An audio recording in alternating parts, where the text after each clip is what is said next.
So I asked Gemini and ChatGPT, what is a Grail Watch? And this is what they had to say. Gemini said a Grail Watch, in the context of watch collecting, is a highly coveted timepiece that represents the ultimate goal for an individual collector. ChatGPT said a Grail Watch is a term used in the watch enthusiast community to describe a timepiece that is highly desired by an individual, often the pinnacle of their collection goals. It's the watch that someone dreams of owning. They both went on to say more, but I think that covers the general gist of what it means. So it'd be really easy for me to rattle off some of my favourite timepieces. A platinum Rolex Day-Day with the ice blue dial, or a Lange 1 moon phase. But these aren't watches that I'm realistically ever going to own. They would cost 55k or 120k respectively if I could actually get hold of one. Yeah, I can't afford that. And even if I could, I think my wife would be a bit miffed that I bought one of those rather than paying off the mortgage. ChatGPT also said that a Grail Watch has some personal significance to the collector.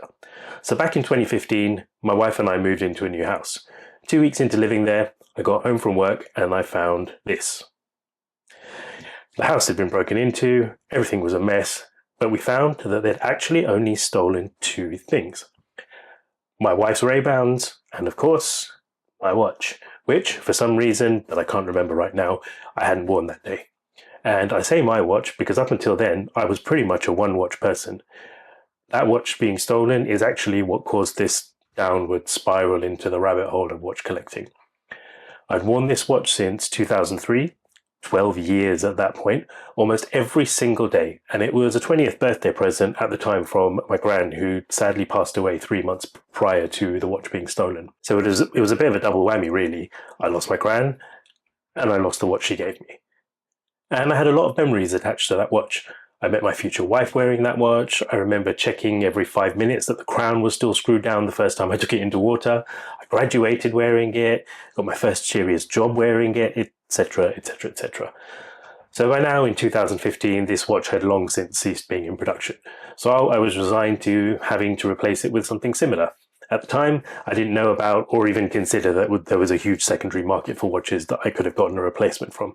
And in general, actually, when it comes to secondhand things, I'm a bit of a snob. I just don't tend to like buying things secondhand, even a car. I just don't like sitting on other people's nose pickings that have been ground into the seat. Blah. Anyway, enough backstory. A week or so ago, whilst clearing out some old things in the loft, I came across the warranty card for my dearly departed watch. And I thought to myself, let's have a look online and see if there are any of these still around. And I found one on eBay, reasonably priced, from a seller with good feedback, and I took a punt. And this is what came back. It's a Tag Heuer 2000 Professional, my Grail watch, because of the personal significance it has to me. Now, it wasn't particularly expensive. I managed to get it for £350, but wearing this watch brings back so many fond memories. And whilst I know this isn't my watch, I checked the serial number, it's different. I don't actually care because I feel like I've managed to get back something that was part of me, literally attached to me for over a decade. Now, it's a dive watch, a 37mm-ish. By today's standards, it's quite small. Next to my Rolex Explorer 2, it makes the Explorer 2 look comically large. Heck, this watch isn't even mechanical. It's a quartz at a movement, but a very accurate one at that. Every tick of the second hand lands bang on each minute marker. It's supposed to have 200 meters water resistance. I haven't had it tested yet, so I'm not taking it near water. It's 9mm thin. It has a jingly jangly bracelet with a clasp that is actually like ridiculously hard to open. It's like the watch doesn't want me to take it off. It's marked up and scratched up, but for a 20-plus-year-old watch, it's in really good condition. And that bezel, listen to this. That is super tight and clicky and so satisfying to fidget with. And this was a really important model for Tag Heuer as well, as on their website they credit the 2000 range as pretty much keeping the whole company afloat during the 80s and 90s. So, Grail Watch acquired. And I feel like I'll sound like a bit of a broken record as I said this at the end of my Explorer 2 video.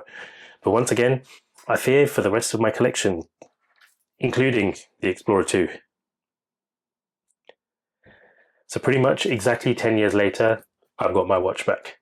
Even though it isn't exactly my watch, this watch has so many memories attached to it and wears so damn well, I just don't want to take it off. Anyway, hope you've enjoyed the video. Don't forget to subscribe if you'd like to see more of me.